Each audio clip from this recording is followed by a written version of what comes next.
Hello everyone, কেমন আছো সবাই? তো আমি ঋতুপর্ণা খড়গপুর থেকে তোমাদের জন্য একটা ব্লগ নিয়ে এসেছি।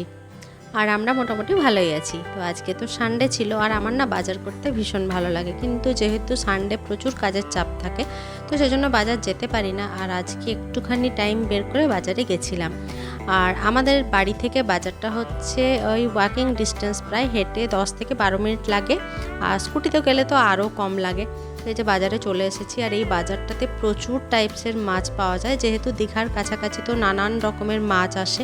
এমন অনেক মাছ আসে যেগুলোর কোনোদিন খাইও নি, রান্নাও জানি না। তবে হ্যাঁ, ওদেরকে জিজ্ঞাসা করলে, মানে যারা মাছ বিক্রি করে ওদেরকে জিজ্ঞাসা করলে ওরা বলে দেয়। তো এই যে এখানে ইলিশ মাছ আছে, প্রচুর ইলিশ মাছ নামিয়েছে। আর ওই যে মোটামুটি 800 গ্রামের ইলিশগুলো 1400-1500 এরকম, আর 500-600গুলো 1000 টাকা করে। তো তোমাদের দাদাভাইকে বলছিলাম 500গুলোও নিতে পারো, 600-700 যেগুলো, কারণ অনেক সময় হয় কি, ছোটো ইলিশগুলোও কিন্তু খুব সুন্দর টেস্ট হয়। একবার এনেছিল বাড়িতে, তো দেখেছিলাম ভালোই লেগেছিলো, তো সেটাই বলছিলাম। আর ওখানে প্রথমে নিয়ে নিয়েছিলাম ইলিশ মাছ দুটো, ওই 600 গ্রাম আর একটা 700 গ্রাম ছিল। তো তারপরে এই যে সবজি বাজার করছিলাম। আর মোটামুটি এই দাদার কাছেই সবজি নেওয়া হয় আমাদের, তবে অনেক কিছুই, মানে সব কিছু তো ভালো থাকে না, তো বিভিন্ন জায়গায় ঘুরে ঘুরে কিনি। আর পুরো বাজারটা ঘুরে ঘুরে কিনলে কি হয়, মানে এখানে এই বাজারে অনেক চাষিও বসে, তো তাদের কাছে একটু সস্তায় পাওয়া যায়। আমাদের সব দিন এখান থেকেই বাজার করা হয়, যদিও এই বাজারে একটু দামটা বেশি পড়ে। আর এখান থেকে আরেকটা মার্কেট আছে যেটা আমার বাড়ির থেকে আধ ঘন্টা মতো, তো সেখানে বেশ অনেকটা কম পড়ে, কিন্তু যাওয়া হয়ে ওঠে না। এখানেই কিনি, আর এখানে বেশ ফ্রেশ জিনিসটা পাওয়া যায়। তো দেখছো অনেক অনেক মানুষ বসেছে সবজি টবজি নিয়ে, আর সব কিছু সবজি বেশ ফ্রেশ থাকে। আর এখান থেকে আমরা সবজি, মাছ, মাংস, ডিম, আলু, পেঁয়াজ, রসুন সবই এখান থেকে কিনি। আর অনেক সময় কি ফল টলও অনেকে রাখে, মানে ফল বলতে হয়তো ড্রাগন ফল, আম, আনারস, এরকম বড় বড় ফলও অনেকে রাখে। তো এখানে শালুক ফুলের ডাঁটা পেয়েছিলাম, আর অনেক দিন খাইনি, তো ইচ্ছে হলো, বললাম একটু শালুক ফুলের ডাঁটা নিতে। তো এই যে নিয়ে নিচ্ছি। তো যেহেতু আজকে সকালে একটু বৃষ্টি হয়েছিল, যার জন্য বাজারটা একটু ফাঁকা ফাঁকা আছে।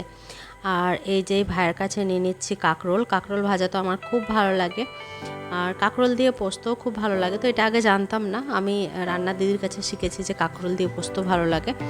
আর এই যে এখানে পাওয়া যায়, মানে দেখতে পেয়েছি খড় ছাতু, তো খড় ছাতু খুব ভালো লাগে আমার।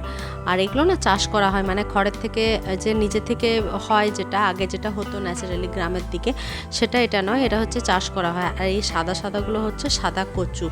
তো এই দাদার কাছে ছিল ড্রাগন ফল, তো নিয়ে নিই ড্রাগন ফল। আর এই দেখো, এই দাদার হচ্ছে দুটো নাতি, তো কীরকম হাওয়া করে দিচ্ছে, বেশ ভালোই। মানে আমি বলছিলাম যে চলো তোমাদের ভিডিও করে তোমাদেরকে ভাইরাল করে দিত, সেটাই দাদাটা হাসছিল।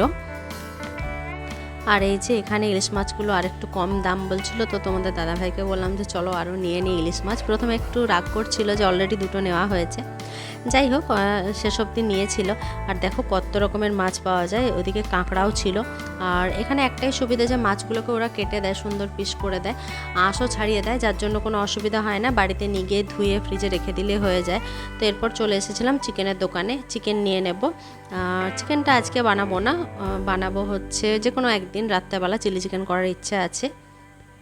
আর এখানে দেখতে পেয়েছিলাম বেশ কিছু ছোট কালো চিংড়ি, তো এগুলো খেতে খুব সুন্দর লাগে।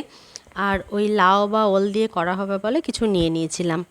তো তোমরা কে কে এরকম বাজার করতে পছন্দ করো অবশ্যই কমেন্ট করে জানিও, আর ভালো লাগলে লাইক করো। আজকের মতো টাটা।